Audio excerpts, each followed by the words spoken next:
नमस्कार। आज एक ऐसी कहानी सुनाता हूं जो है तो छोटी पर दिल पर एक गहरा असर छोड़ जाती है। कहानी का नाम है आखिरी स्टेशन तक। तो चलिए इस रहस्यमयी सफर पर निकलते हैं।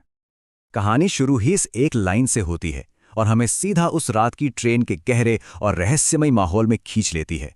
अगर कभी रात में ट्रेन का सफर किया हो तो इस बात को अच्छे से समझा जा सकता है कि ये सफर कितने अलग होते हैं। तो कहानी के पहले हिस्से में चलते हैं। अब हम सीधे उस ट्रेन के डिब्बे के अंदर हैं जहां कहानी के किरदारों से मुलाकात होने वाली है। कहानी का नरेटर खिड़की के पास सीट नंबर 23 पे बैठा है और वो उस माहौल को ना कुछ इस तरह से बताता है कि ट्रेन बिल्कुल खामोश है, जैसे दिन भर के शोर शराबे से थक चुकी हो और अपने हर मुसाफिर के साथ न जाने कितने राज लिए आगे बढ़ती जा रही है। ये लाइन जो है ना नरेटर के अकेलेपन और उस डर को और बढ़ा देती है। जरा सोच के देखिए, बाहर इतना घना अंधेरा हो कि नजरें अपने आप शीशे पर टिक जाए और वहां खुद का चेहरा ही डराने लगे।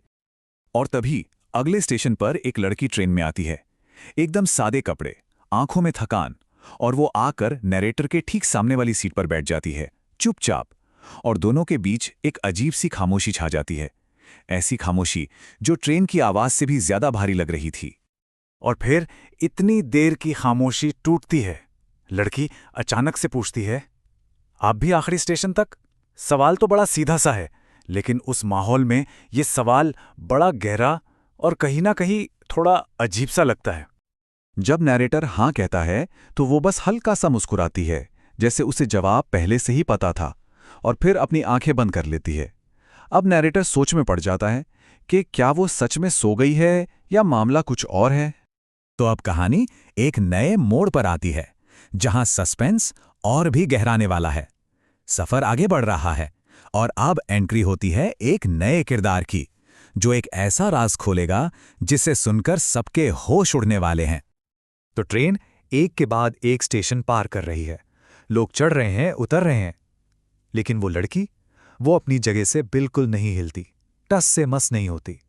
उसकी यह खामोशी, उसका इस तरह से बैठे रहना अब नरेटर को अजीब लगने लगा था। और तभी डिब्बे में आता है टिकट चेकर, यानी कि टीटी। लड़की को ऐसे शांत बैठे देखकर वो सीधा नरेटर से पूछता है, ये आपके साथ है? और बस यहीं से कहानी का क्लाइमैक्स शुरू हो जाता है। नरेटर मना कर देता है तो टीटी उस लड़की के पास रखी टिकट उठाता है और टिकट को देखते ही वो अचानक रुक जाता है। उसके चेहरे के भाव एकदम से बदल जाते हैं, चेहरा सख्त हो जाता है। कुछ तो बहुत गड़बड़ थी। और फिर वो राज खुलता है। टीटी एक धीमी लेकिन सख्त आवाज में कहता है, ये टिकट 3 दिन पुरानी है। एक पल के लिए उस पूरे डिब्बे में जैसे सन्नाटा छा जाता है। 3 दिन? मतलब ये कैसे हो सकता है? भला एक ही टिकट पर कोई 3 दिन तक सफर कैसे कर सकता है? सवाल ही नहीं उठता। नरेटर का दिल अब जोर जोर से धड़कने लगता है। तो अब वक्त था उस 3 दिन पुरानी टिकट के पीछे छिपी खौफनाक हकीकत के सामने आने का। नरेटर, ट्रेन का स्टाफ, सब इस अजीबोगरीब सिचुएशन को समझने की कोशिश में लग जाते हैं। इस खुलासे के बाद तो डिब्बे में जैसे अफरा तफरी मच जाती है। नरेटर घबराहट में लड़की को हिलाता है, उसे उठाने की कोशिश करता है, लेकिन कोई जवाब नहीं। ये देखकर टीटी दौड़कर दूसरे स्टाफ को बुलाने जाता है। और फिर वो सच सामने आता है, जिसे मानने के लिए कोई तैयार नहीं था। वो लड़की सो नहीं रही थी, वो जिंदा नहीं थी। स्टाफ जो बताता है उसे सुनकर नरेटर के तो होश ही उड़ जाते हैं। वो कहते हैं कि ठीक 3 दिन पहले बिल्कुल इसी ट्रेन में, इसी रूट पर एक लड़की की बिल्कुल ऐसे ही नींद में ही मौत हो गई थी। चलिए अब कहानी के आखिर की तरफ बढ़ते हैं। ट्रेन अपनी मंजिल तक पहुंच चुकी है, लेकिन पीछे छूट गया है एक ऐसा सुराग जो दिल दहला देने वाला है। तो ट्रेन अपने आखिरी स्टेशन पर पहुंचती है। धीरे धीरे सब लोग उतर जाते हैं। नरेटर, जो अभी भी उस सदमे में है, कांप रहा है, वो भी उस खाली डिब्बे से उतरने लगता है। और तभी उसकी नजर सामने वाली सीट पर पड़ती है। वहां उस लड़की का छोटा सा बैग अभी भी रखा हुआ था, वहीं छूट गया था।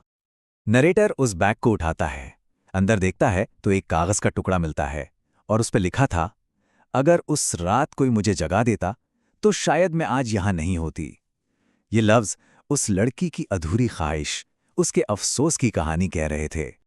इस हादसे का नरेटर पर इतना गहरा असर पड़ा ना कि उस रात के बाद वो ट्रेन में किसी को चैन से सोता हुआ देख ही नहीं पाया। हर सोता हुआ चेहरा उसे बस उस लड़की की याद दिलाता था। और कहानी इस एक बहुत ही गहरी लाइन पर आके खत्म हो जाती है, क्योंकि कुछ सफर आखिरी स्टेशन तक ही होते हैं। एक ऐसी बात जो हमें सोचने पर मजबूर कर देती है कि जिंदगी के कुछ सफर वाकई कितने छोटे होते हैं और उनकी मंजिल शायद आखिरी स्टेशन ही होती है।